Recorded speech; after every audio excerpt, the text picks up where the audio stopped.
Crvena zvezda Partizan. Glavni sudija današnje predstave Srđan Jovanović.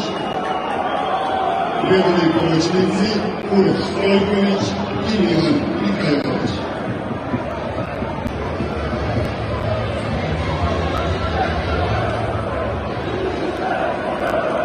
Prema sastavu